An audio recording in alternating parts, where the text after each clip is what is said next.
Hello, Namaskar. This is First Post and you're watching Vantage with me, Palki Sharma.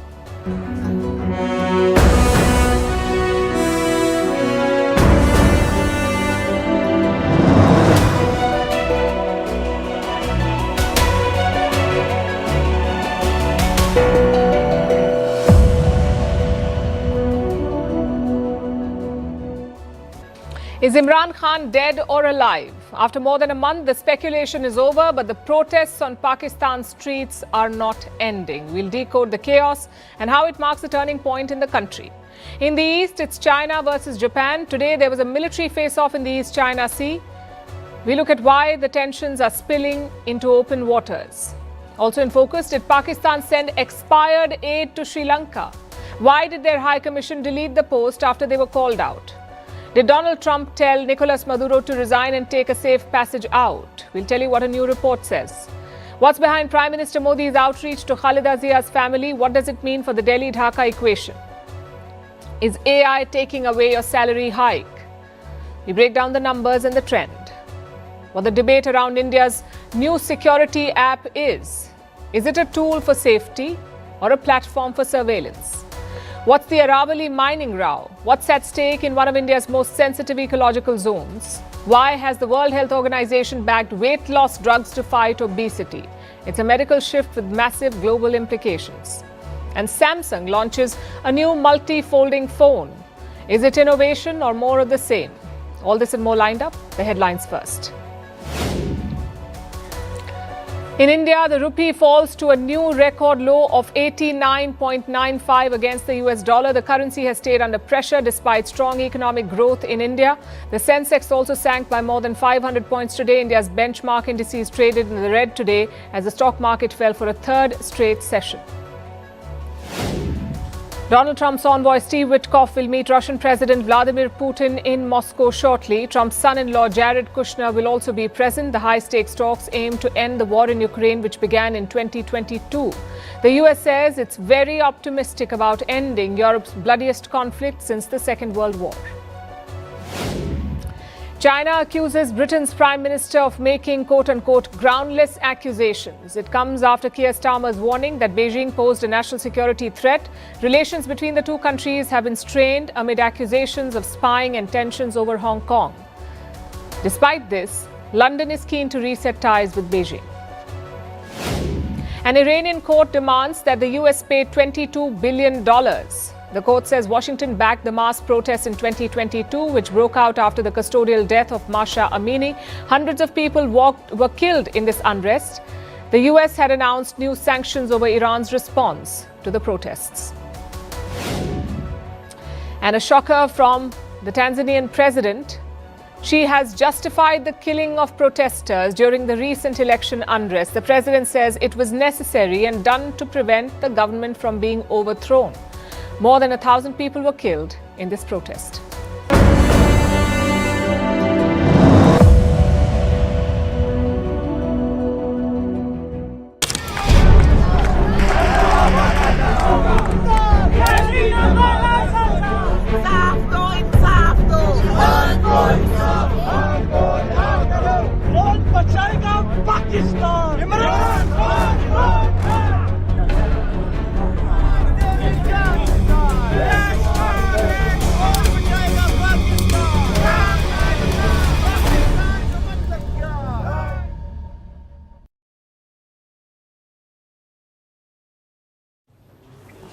Is Imran Khan still alive?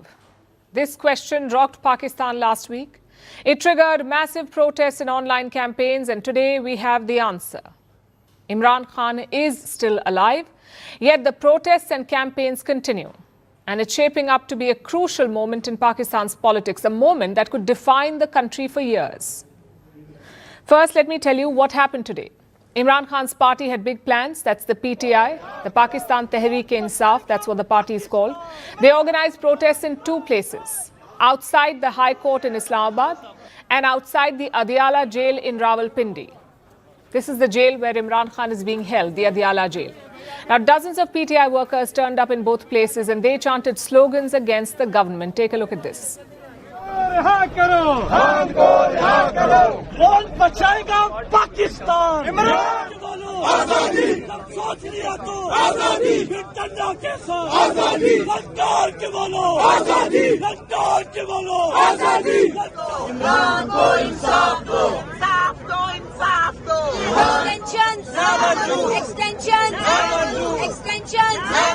Extensions.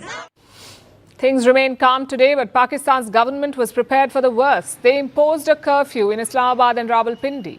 Extra security forces were also called in. In Rawalpindi, some 2,000 officers were on the streets. They had banned all gatherings and protests.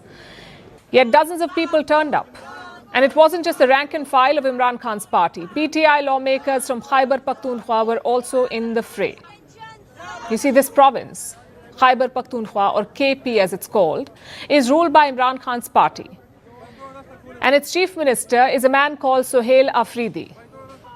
Afridi is a key face of this protest. He has visited Islamabad and Rawalpindi multiple times, and yesterday he asked his lawmakers to join the protests in the capital. So this is not just a government versus party conflict. There is state machinery on both sides. And the Pakistani government knows this. Today they gave in to the PTI's demand. Imran Khan's 3 sisters came to Adiala jail. They demanded to see their brother, the former Prime Minister of Pakistan, Imran Khan. They wanted to see him. And this was important because nobody has seen Imran Khan since October 27th. That was his last visitation day, October 27, more than a month ago. This prolonged gap led to speculation on social media. His supporters raised a host of questions. Was Imran Khan still alive? Had he been tortured in prison? Why the reluctance to let him meet his family? All these worries spilled over onto the streets. Hundreds of PTI supporters protested across Pakistani cities, and today the pressure worked. The jail authorities allowed Imran Khan's family to meet him. Only one person was permitted to go in, and that was his sister, Uzma Khanum. She went in, she met Imran Khan, and she returned. Uzma Khanum says Imran Khan is fit and fine, but she said that he was being mentally tortured.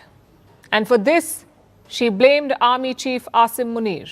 सेहत अल्हम्दुलिल्लाह ठीक है, मगर जहनी वो उन्होंने बड़े गुस्से में थे, कहते हैं कि हमें ये मेंटल टॉर्चर कर रहे हैं और सारा दिन कमरे में बंद, थोड़ा सा बाहर जो निकल सकते हैं, कोई किसी से कम्युनिकेशन नहीं, कहते हैं कि आसिम मुनीर जिम्मेदार है, ये सब कुछ हो रहा है.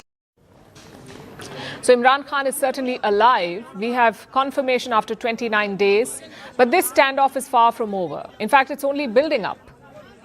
The Pakistan army is dealing with a new sort of challenge here. They're dealing with a leader who refuses to fall in line, a leader who refuses to surrender or flee. And frankly, it's off-brand for Imran Khan because this is a man who was steeped in corruption. He targeted his rivals. He stole public wealth. But suddenly he's got a spine. So the Pakistani government is trying to break him. They have filed some 150 cases against Imran Khan. Currently, he's serving a 14-year sentence for corruption. The idea is to break his resolve, to pile on the cases, to target his family, to jail his wife, refuse visitation rights. All of it is aimed at forcing him to give up. Which brings us to the other side. Imran Khan's party desperately needed a boost. In recent months, Pakistan's Army Chief Asim Munir has accumulated more power. He is the de facto head of Pakistan now. No checks, no balances, no limits. Munir will likely use this power to shut out Imran Khan. He has created a new court above the Pakistani Supreme Court. And this court will dance to Munir's tunes. So this moment is make or break for Imran Khan. And his party is trying everything to mobilize people, to hit the streets and put pressure on the government. Today, the government avoided that situation. They allowed Imran Khan's family to see him. Now the ball is in the PTI's court. Do they continue the movement? Do they take on the government and the army, or do they call it a win and go home? That decision could reshape Pakistan's immediate future.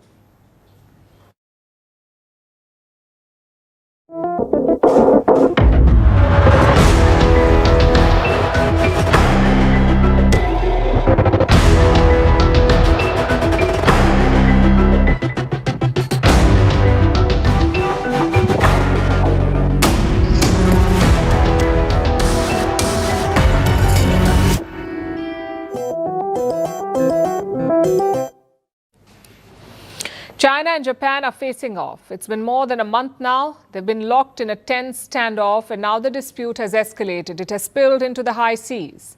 The latest episode played out today in the East China Sea. It was near a cluster of disputed islands. Japan calls them the Senkaku Islands. China calls them Diaoyu.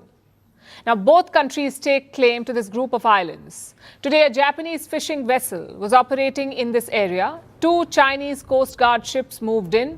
Tokyo says they crossed into Japanese waters and tried to confront the Japanese fishing boat. So Japan's Coast Guard responded immediately. It intercepted the Chinese vessels and escorted them out of the area. Now, look at the region where it happened. This is where the military face-off took place. The Senkakus are a group of islands. No civilian population lives there, but they have been at the center of a long-running dispute. Because, like I said, China claims these islands too. Beijing calls them the Diaoyu Islands. But why does China want these islands? Why do they matter? Because of their location. These islands sit close to major shipping lanes. They offer rich fishing grounds, and the waters around them are considered valuable. Experts believe that they hold oil and gas reserves, and that is why China sends Coast Guard ships to these waters. It's a way to project power and to remind Tokyo that Beijing won't give up its claim. And how has China responded to this morning's events?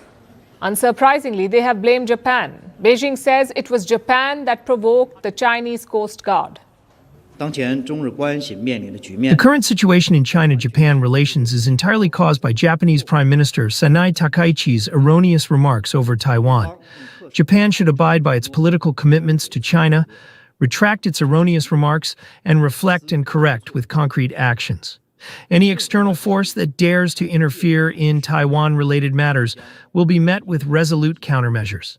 The DPP authorities harbor malicious intentions, which are contemptible.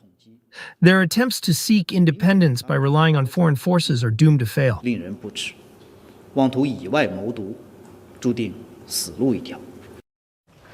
This is a clear military escalation, and it's happening at a time when Japan-China ties are spiraling. We've been telling you about this. Last month, Japanese Prime Minister Sanai Takaichi gave a statement in her parliament. She said if China attacked Taiwan, Japan will take military action. If China were to deploy battleships and involve the use of force, I believe this could be deemed a situation threatening Japan's survival.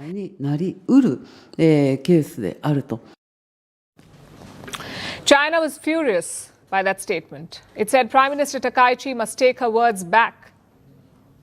But she has refused to do so. An angry Beijing then launched a diplomatic offensive. It issued a travel advisory against Japan. It told Chinese citizens to avoid traveling to Japan. It told Chinese airlines to avoid flying to Japan. Tens of thousands of people cancelled their tickets. This has hit Japan's tourism sector. So far, more than 900 flights have been cancelled. Reports say China has asked its airlines to extend these cuts. They could last until March next year. China also took the matter to the United Nations. It lodged a formal protest against Japan, and then Xi Jinping took it to Donald Trump's doorstep. Last month, he had a phone call. Chinese President Xi Jinping and US President Donald Trump, they spoke on the phone.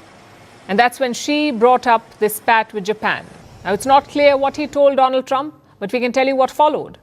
Right after speaking to Xi, Trump dialed Tokyo. He spoke to Prime Minister Takaichi. Reports say he asked the Japanese leader to avoid further escalation with China. But Prime Minister Takaichi has not backed down. She has shown no signs of yielding to Chinese pressure. And it's proving to be quite good for her ratings. Her tough stand on Taiwan has won her a lot of support at home. Her approval ratings have touched a high of 75%. So in a way, China's diplomatic campaign has backfired. It was aimed to soften Japan's stand on Taiwan, but it has achieved the opposite, which is why China seems to be raising the stakes now. It is deploying its military to make a point. Last week, it issued a warning to Tokyo. The People's Liberation Army has powerful capabilities and reliable means to defeat any invading enemy. If the Japanese side dares to cross the line even half a step and bring trouble upon itself, it will inevitably pay a painful price. The tensions are spilling over from diplomatic spats to military encounters, and Taiwan believes it will only get worse. Taiwan's foreign minister has spoken. His name is Lin Chia-lung. He says it could take up to a year for the situation to stabilize. That means China will keep exerting pressure and there will be more flashpoints. This is a dangerous trend. So far, Japan has held its ground. It has pushed back against Chinese pressure. But now with Beijing resorting to military tactics, it's a test of how far Tokyo is willing to go.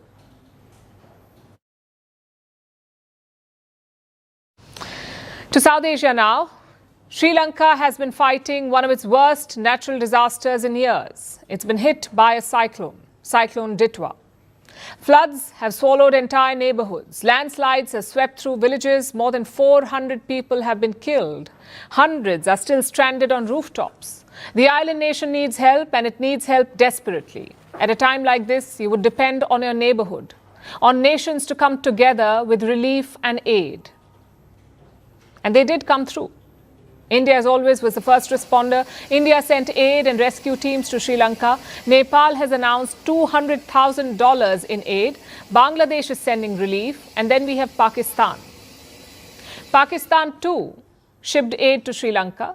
The High Commission clicked photos of what they were giving, and it posted these photos online with hearts and flags. The caption said, "Always standing together." But then came the plot twist. The pictures uploaded by the Pakistani High Commission showed bags of aid. The internet zoomed in, and here's what they found. Written on one bag, EXP 2024. EXP stands for expiry. 2024 was last year, which means the bag of aid expired last year. So did Pakistan send an expired bag of aid to Sri Lanka? That's the question the internet is asking. And I wouldn't blame Pakistan much here. With their battered economy and an army general consolidating power, they may not even realize what year it is. Maybe they thought it's the early 2000s. But it did not escape the internet's wrath. And then came the fun part. Islamabad said nothing about this. Sri Lanka did not comment either. But here's what the Pakistani High Commission did. They deleted the post. The post that drew so much scrutiny, the post that made headlines, instead of issuing a clarification, they just deleted it. And then to deflect criticism, they trained their guns on India. They said India was blocking their aid flight. It's a classic Uno reverse. When fingers are pointed at Pakistan, they invariably turn to India. According to Pakistan's Foreign Office, India had been, quote-unquote, delaying permission. Permission for what? For its aid flight to pass through Indian airspace. And they say this delay is hampering Pakistan's relief mission. This is Islamabad's POV. Of course, India had none of it. The Ministry of External Affairs exposed them again. They publicly laid out the facts, or like Gen Z would say it, they dropped the receipts.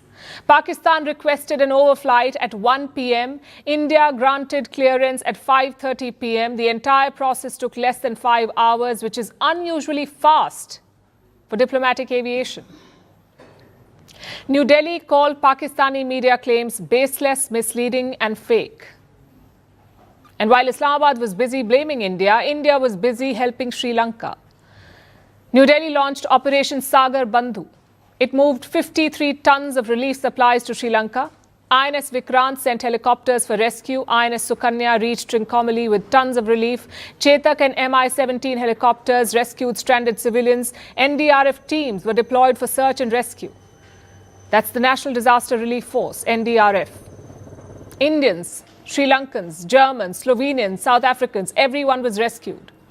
India was in action mode, not accusation mode, which made Islamabad's complaint even more awkward. So did Pakistan really send expired aid? Well, here's the only honest answer. It looks like it. The photo says yes. Maybe it was mislabeled.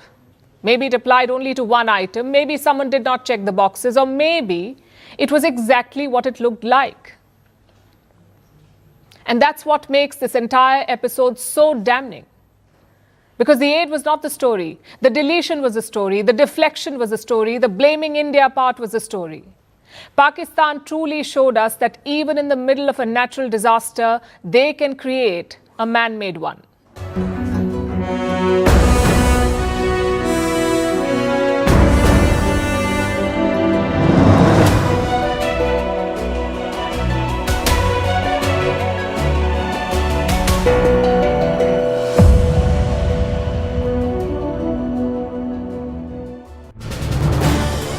This is New.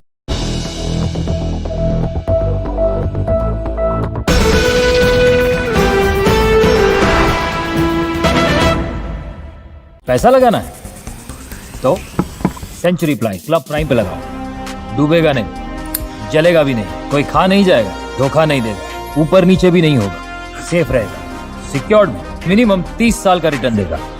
अब इससे better investment है तो बताओ। Century club prime, रहो बेफिक्र। Fenesta windows, beautiful and durable designs, installation से maintenance की life long customer service. आपके घर में फिनिस्टा नहीं है तो कॉल कीजिए। Find Finer Finesta.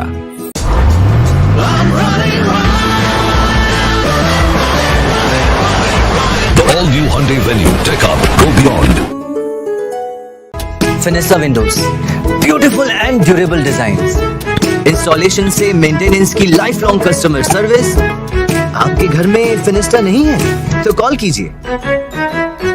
Find Finer Finesta.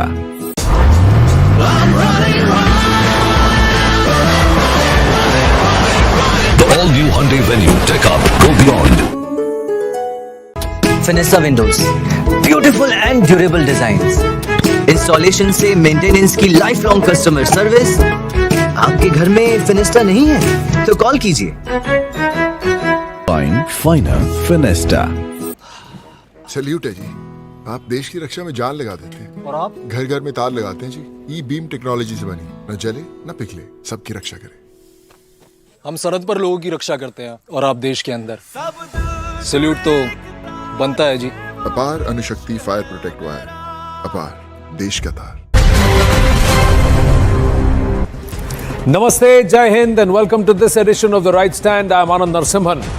In a move that could reshape Bharat's mobile security landscape, the Ministry of Communications has directed major smartphone manufacturers, including Apple, Samsung, Xiaomi, Vivo, and Oppo, to pre-install the government-owned cybersecurity app Sanchar Sathi on all new devices sold in the country.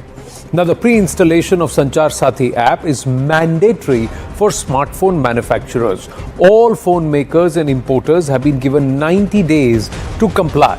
Let's now try and break down the 10 facts for our viewers here on the Sanchar Sathi app. The first fact, it updates the consumer, the person, the owner of the phone on telecom safety and information security. Second, it helps users block a lost or stolen phone. Fact 3, it safeguards users against telecom fraud. Fact 4, users are free. Namaste, Jai Hind, and welcome to this edition of The Right Stand. I'm Anand Narsimhan. In a move that could reshape Bharat's mobile security landscape, the Ministry of Communications has directed major smartphone manufacturers, including Apple, Samsung, Xiaomi, Vivo, and Oppo, to pre-install the government-owned cybersecurity app Sanchar Sathi on all new devices sold in the country. Now, the pre-installation of Sanchar Sathi app is mandatory for smartphone manufacturers. All phone makers and importers have been given 90 days to comply. Let's now try and break down the 10 facts for our viewers here on the Sanchar Sathi app. The first fact, it updates the consumer, the person, the owner of the phone on telecom safety and information security. Second, it helps users block a lost or stolen phone. Fact 3, it safeguards users against telecom fraud. Fact 4, users are free to delete this app. Users can report financial scams. Number 6, the app can't listen to users' calls. Number 7, the app cannot reach users' personal data.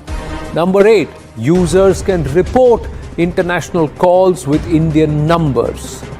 Number 9, they can track multiple SIM connections under a single user, and then it stops duplication of the 15-digit IMEI code. So basically, it does not listen to what you're doing, it does not track what you're doing, it does not even read your personal data, it just ensures that this instrument that you have in your hand, of Seoul hanging from the Lotte World Tower, window washers with nerves of steel descend. This is Jung Usok, a master of cleaning choreography in the sky. He's been repelling.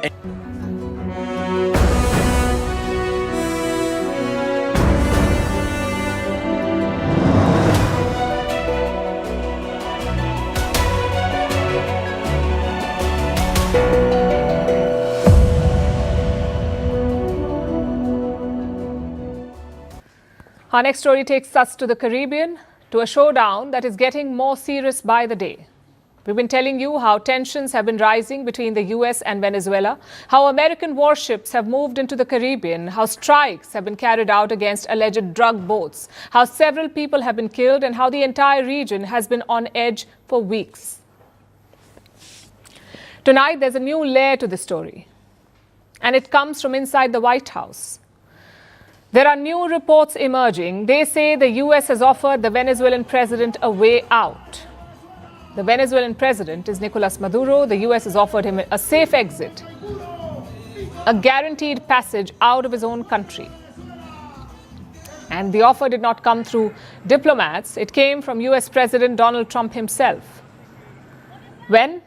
In a phone call late last month. Reports say the call lasted less than 15 minutes, and in that call, Donald Trump made the offer. He told Maduro to leave immediately and that the US would ensure his safe passage. The passage was also offered for Maduro's wife and son.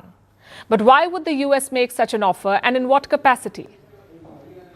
As the regional hegemon, Washington believes it can decide who should be in power in which country. And from Washington's point of view, Maduro should not be in power at all. They've linked him to drug trafficking. They say drug shipments are leaving Venezuela and ending up in the United States. Of course, Venezuela denies this, but it doesn't matter now. This accusation is what started the current crisis, and the pressure has been building up for months. Finally, the Americans made their objective clear. It was never about drugs. It was always about regime change. They want Maduro out, and they told him as much. And how did Maduro respond to the offer? Well, he refused to step down immediately. Instead, he made his own list of demands to the American president. Apparently, Maduro asked for worldwide immunity from prosecution. He also asked for removal of all US sanctions against him, and also sanctions against more than 100 Venezuelan government officials. They've all been accused by the United States of human rights abuses, drug trafficking, or corruption. Maduro even asked for an interim government led by his vice president. And that brings us to the crucial turning point. Donald Trump rejected most of Maduro's demands. He gave Maduro 1 week to leave Venezuela. That deadline, that 1 week deadline, passed on Friday. Do you know what happened then? On Saturday, Trump made a declaration. He said the airspace above and around Venezuela was, quote unquote, closed in its entirety. The American president gave no further details, and that has rattled Venezuela. Because this warning came at a very significant moment. The US military has been closing in. The world's largest aircraft carrier is in the Caribbean. It is surrounded by warships. It is supported by US Marines. Aircraft have been delivering supplies into Puerto Rico. Puerto Rico hosts key US military facilities in the region. So this does not look like a routine operation. It looks like a preparation. Right after Trump's deadline expired, he called his top national security advisors to the Oval Office. They held a closed-door meeting. They discussed Venezuela, what comes next in Venezuela. That's what they talked about. And the White House has confirmed this meeting, although they said nothing about the decisions that they made. And while Washington was deciding its next step, Caracas was sending its own message. Nicolas Maduro held a large rally in the Venezuelan capital of Caracas. He accused the US of, quote-unquote, psychological terrorism. He said Venezuela would not accept a slave's peace. We have lived through 22 weeks of an aggression that can be described as psychological terrorism. These 22 weeks have put us to the test, and the people of Venezuela have shown their love for the homeland. If 22 weeks ago we loved Venezuela, today we love her infinitely, and we are willing to continue defending her and to lead her down safe paths of peace. So on one side, there is a US president. He says Maduro must go. On the other side, there's a Venezuelan leader. He says he's not leaving. And between these two positions, there is a standoff taking shape. This story is no longer about drug trafficking. It never was. This is a test of power, a test of political will, a test of who will blink first, and a test of how far both sides are prepared to go.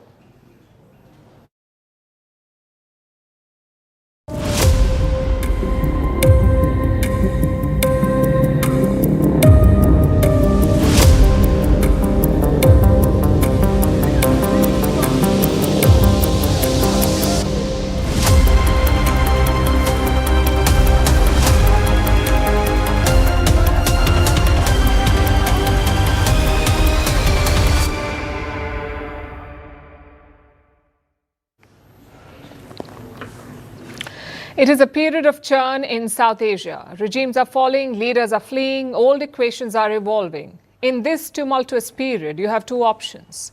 Either you adapt to the churn or you stay put and lose out. Seems like India is considering the first option. It is adapting. Last night, Prime Minister Narendra Modi posted a surprise message, a message for Bangladesh's Khalida Zia. Khalida Zia leads the BNP, the Bangladesh Nationalist Party.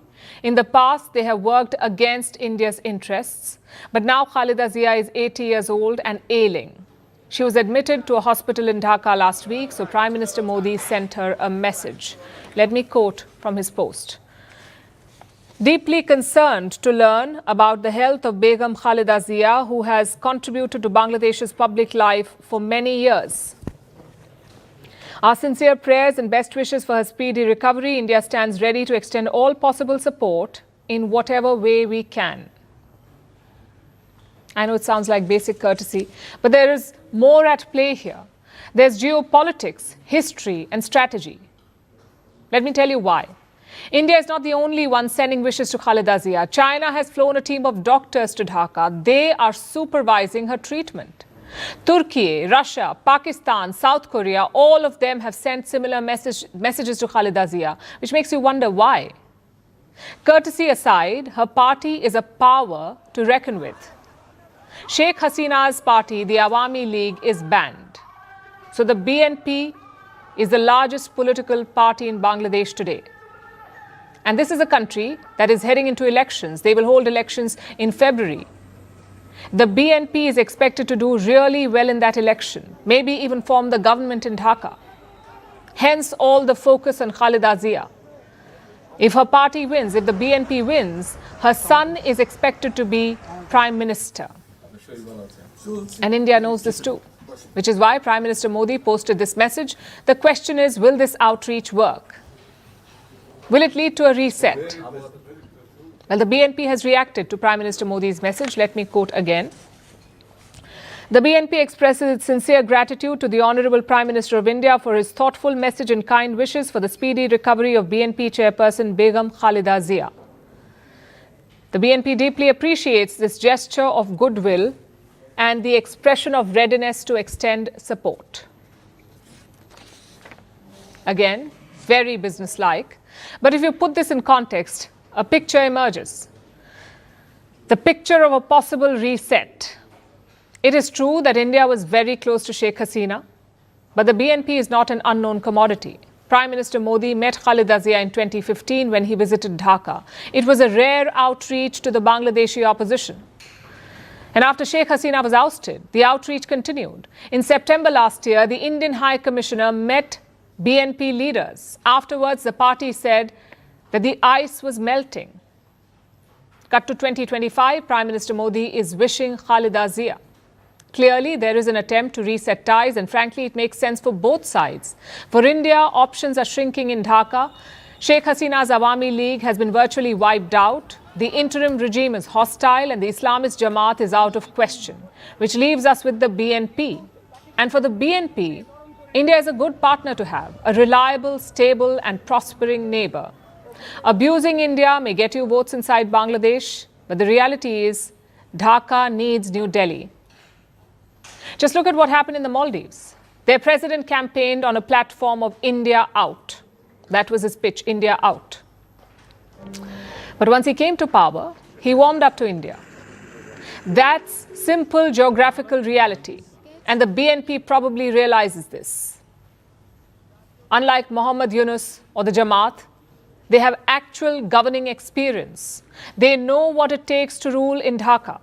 So on paper, a reset does make sense. But will it lead to something strong? Frankly, that's harder to say because there is a lot of bad blood here. The BNP has trashed Bangladesh's treaties with India, whether it's the Friendship Treaty of 1972 or the Ganga Water Treaty in 1996. Under their rule, rebels in northeast India were emboldened. Weapons would be smuggled from Bangladesh to India, and Khaleda Zia spearheaded this policy. Consider what she did in 2013. Then Indian President Pranab Mukherjee was visiting Dhaka. He was slated to meet Khaleda Zia during this trip, but Zia called off that meeting. So like I said, there's a lot of bad blood here. Having said that, 2025 is not 2013. Bangladesh is entering a new political reality next year. A lot hinges on the result of the February election. The BNP's first priority will be to win that election. A reset with India is secondary for them.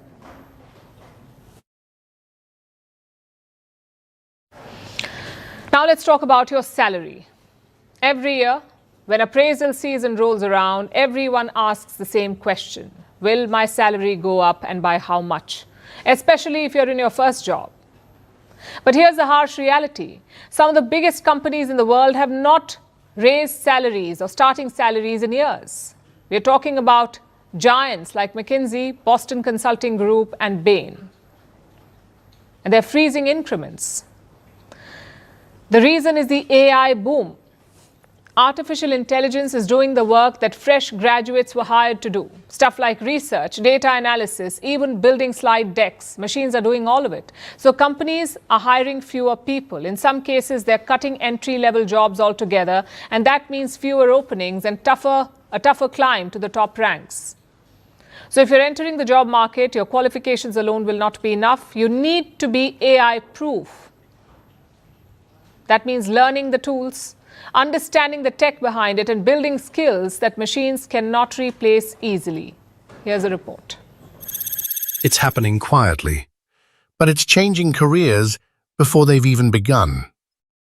For the third year in a row, top consulting firms are freezing starting salaries. The likes of McKinsey, Boston Consulting Group, and Bain & Company. Even the Big Four, Deloitte, EY, KPMG, and PwC, have held pay flat since 2022. Why? Because artificial intelligence is reshaping the business model, and it's challenging the very structure of the consulting world. At the heart of this is the pyramid model. It's how consulting firms have always worked. Hire thousands of fresh graduates, build a wide base of junior staff, then promote a few to the top. But now, AI is disrupting that base. Firms are reporting real productivity gains from AI. They're doing more with fewer analysts. Data crunching, market research, even PowerPoint slides, all being automated. And that's putting pressure on entry-level hiring and on pay. New job offers from firms like McKinsey and BCG confirm the trend. Starting packages in the US remain unchanged. Roughly $135,000 to $140,000 for undergrads, and $270,000 to $285,000 for MBA graduates. Firms say the cost of talent is rising, but instead of adding headcount, they're turning to machines, and that shift is reshaping the pipeline. PwC has already slashed graduate hiring in 2025. It had planned to grow its global team by 100,000 by 2026. That target is now officially off the table. Firms are also cutting jobs. PwC dropped 150 back-office staff in the US. McKinsey laid off 200 in IT. Accenture trimmed 11,000 roles in just 3 months. Those who can't adapt to AI are being let go. Inside the firms, the model is shifting. Some call it the obelisk, a thinner version of the pyramid. Others say it's becoming an hourglass, with fewer mid-level staff as AI fills the gap. One firm, Alvarez & Marsal, backs a box model. It means fewer junior hires and more experienced professionals from the start. The logic is simple. AI can handle the basics, but clients still want experience and judgment at the top. For many firms, this is now the new selling point. Clients are asking tough questions. How are you using AI? Are you applying it to your own teams? Firms that can't answer risk losing credibility. Even skeptical clients want to see proof. So consultancies are racing to modernize, not just to boost profits, but to survive. But there is no consensus yet on the end game. McKinsey says it still plans to hire more graduates in 2026, up by 12%. Others say junior jobs will shift, not vanish. There will be new roles, ones focused on managing, curating, and auditing AI systems. But the gap in the middle may grow first before it closes, just like it did during the Industrial Revolution. So what does this mean for young professionals? It means the career ladder is getting narrower, and the first rung is harder to reach. AI may not have killed the pyramid yet, but it's already frozen the pay. And now it's starting to shrink the base. That's the quiet shift happening inside global consulting. And it's only just begun.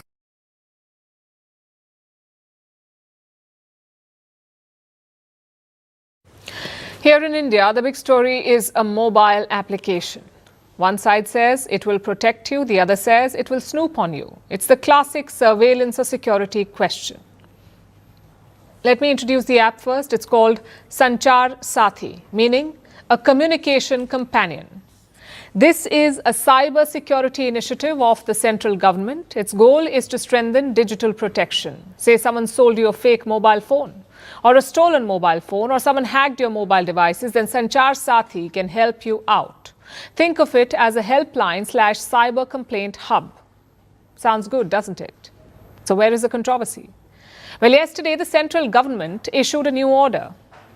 It has 3 main points. 1, all smartphones sold in India must have Sanchar Sathi pre-installed. When you buy a new phone, it comes with certain apps like the camera app or the phone app or the gallery app. The same will apply to the Sanchar Sathi app. It will come with your phone. It must come pre-installed.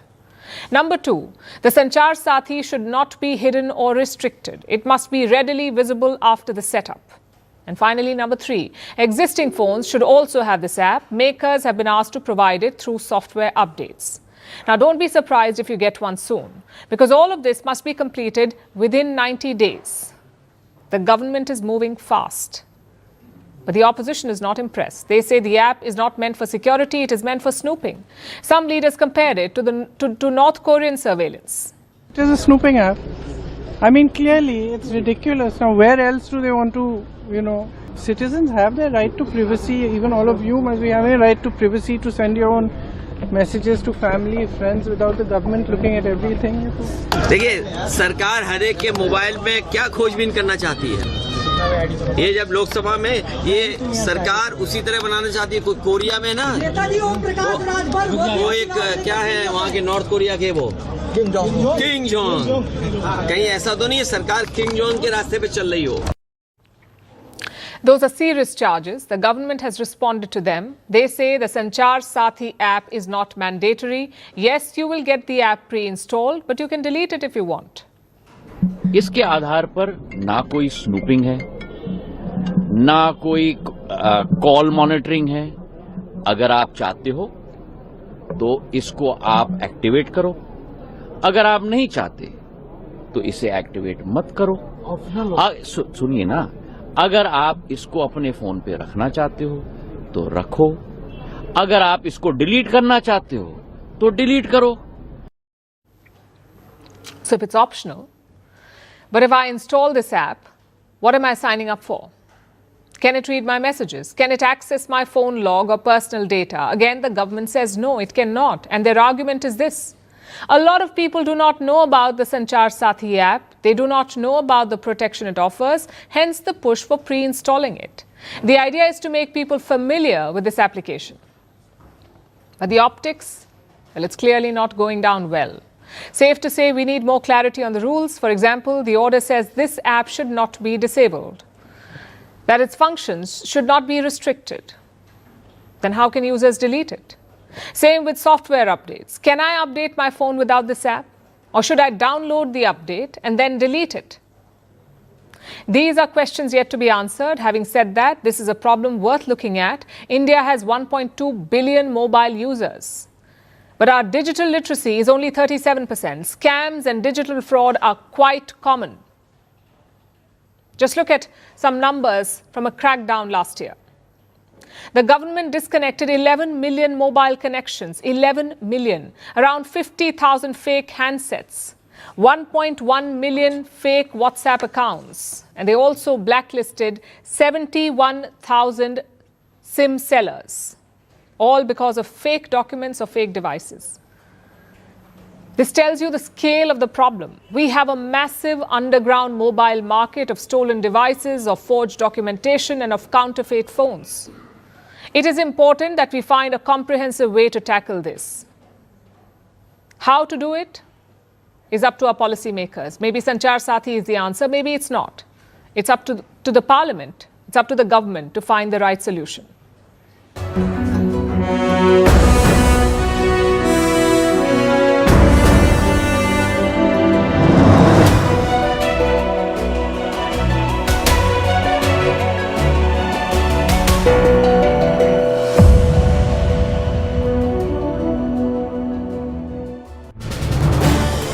This is news.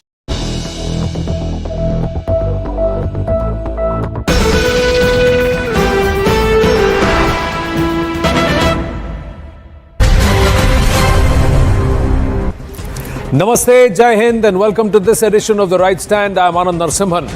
In a move that could reshape Bharat's mobile security landscape, the Ministry of Communications has directed major smartphone manufacturers, including Apple, Samsung, Xiaomi, Vivo, and Oppo, to pre-install the government-owned cybersecurity app Sanchar Sathi on all new devices sold in the country.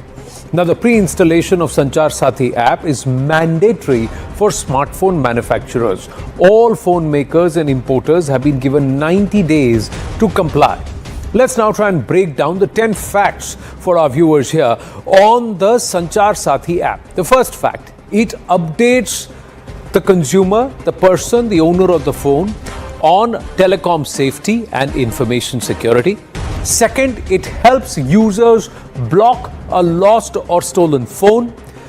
Fact 3, it safeguards users against telecom fraud. Fact 4, users are free to delete this app. Users can report financial scams. Number 6, the app can't listen to users' calls. Number 7, the app cannot reach users' personal data. Number 8, users can report international calls with Indian numbers. Number 9, they can track multiple SIM connections under a single user. And 10, it stops duplication of the 15-digit IMEI code. So basically, it does not listen to what you're doing. It does not track what you're doing. It does not even read your personal data. It just ensures that this instrument that you have in your hand, A, cannot be mirrored, B, it cannot be used for fraud. C, if you have multiple SIM connections, it can track the same user. What is an IMEI code? It's the International Mobile Equipment Identity Number, IMEI number. It's there on the pack of every phone that you would buy. It would say IMEI. It is also there in your phone, and if you go into the settings and see about, it will give you the IMEI number. That's the unique number. It's a unique identification number assigned to every mobile. It helps distinguish one handset from all others globally. This is essential for verifying device authenticity, and this is used to track, block or blacklist stolen mobile phones or phones from which fraud is being committed or phones which are being used to commit a certain kind of cyber fraud.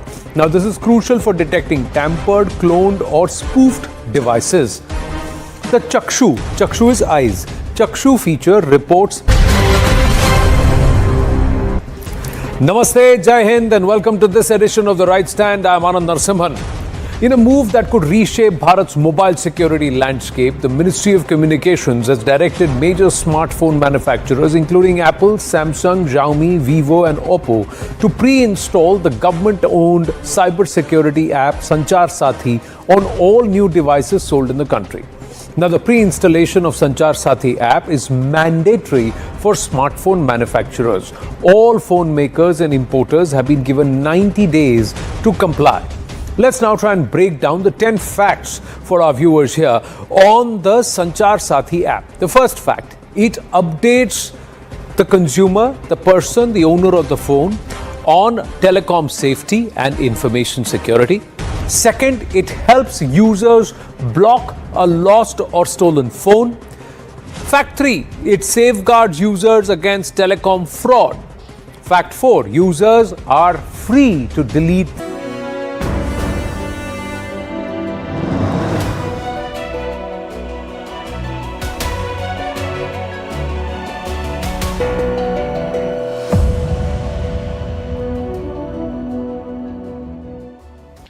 Our final story tonight is about a new phone from Samsung. It's called Galaxy Z Tri-Fold.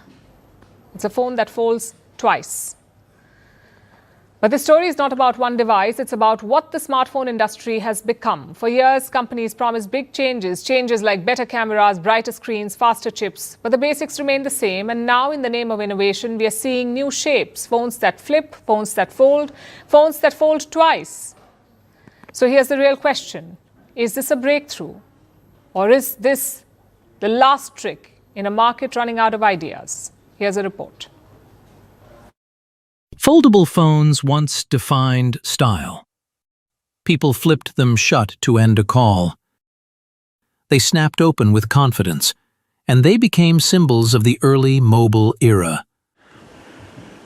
Then touchscreens arrived, the flip era faded, and phones all began to look the same. Now the foldable idea is returning, not as a trend from the past, but as a new direction for the modern smartphone. And Samsung's latest launch is one of the most ambitious steps in that direction. Samsung has unveiled the Galaxy Z Tri-Fold. It is the company's first multi-folding smartphone. It reportedly launches in South Korea on December 12th and is priced at about $2,450. It will roll out to China, Singapore, Taiwan, and the UAE before the end of the year, and it will reach the United States in the first quarter of 2026. To understand why this phone matters, we need to understand what foldables offer. A foldable phone uses a flexible display. The screen bends without breaking. It folds into a compact shape for daily use, and it opens into a larger device when needed. Some fold once, some flip vertically, and now some, like the Tri-Fold, fold twice into a tablet-style screen. The Tri-Fold uses two inward folding hinges. It opens into a 10-inch display. That is almost the size of a small tablet. It lets users open 3 apps side by side. It has 16 gigabytes of memory. It has 512 gigabytes of storage. and it charges to 50% in around 30 minutes. Samsung says this device reflects years of work on foldable engineering. But company is not operating alone. The foldable race is heating up. Foldables are expected to make up less than 2% of the global market this year, and Chinese brands are moving fast. Huawei has already launched 2 generations of tri-folding models in China. Honor and other Chinese companies have expanded into global markets. China has become the world's largest foldable market, and these brands compete on thinness, battery design, and price. Companies are investing in foldables for clear reasons. People want larger screens, they want more space for multitasking, and they want devices that stay portable. Foldables offer that mix. I can unfold it. For brands, they sit in the premium segment. They help differentiate products in a market where most phones look similar. But not all companies are moving at the same pace. Apple is taking its time. Reports say its first foldable iPhone will arrive only in September 2026. So the question now is simple. Is this what smartphone innovation has come to? Experts say the traditional smartphone has reached maturity. Yearly upgrades now feel incremental. But the basic idea has not changed for years, so companies are running out of room to make dramatic improvements, and that pressure is now visible in their design choices. Instead of reimagining the smartphone, companies are stretching their limits. They are adding more hinges, they are adding more folds, and they are turning a flat rectangle into a more complex design. Foldables are part of that push. While they look new and feel different, they aren't groundbreaking, and they also reveal how hard it has become to reinvent the smartphone. The industry is still searching for its next real breakthrough, but for now, this is the best the market has to offer.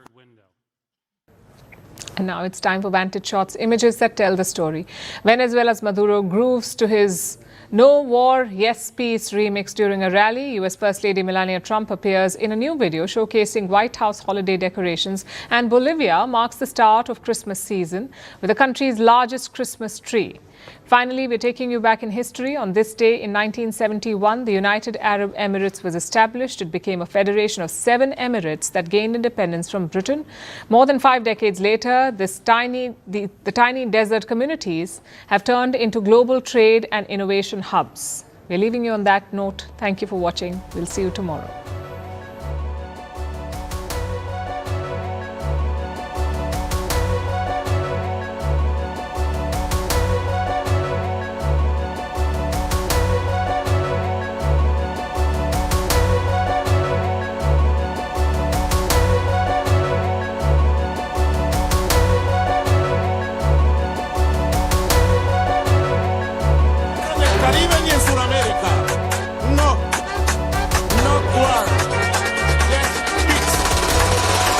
No a la guerra loca.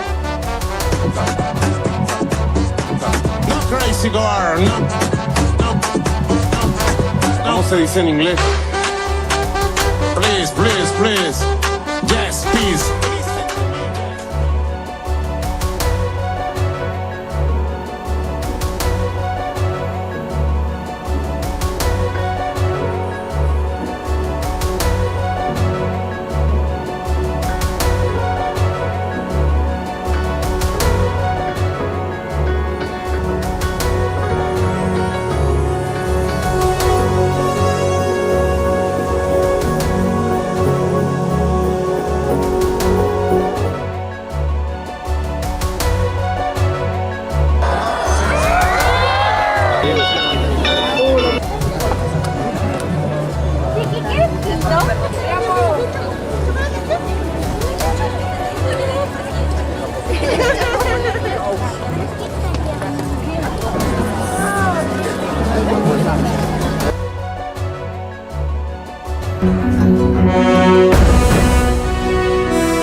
Hello and welcome to the late night edition with me, Ayushman Singh Jamwal. Big breaking news coming in at the top of the bulletin when it comes to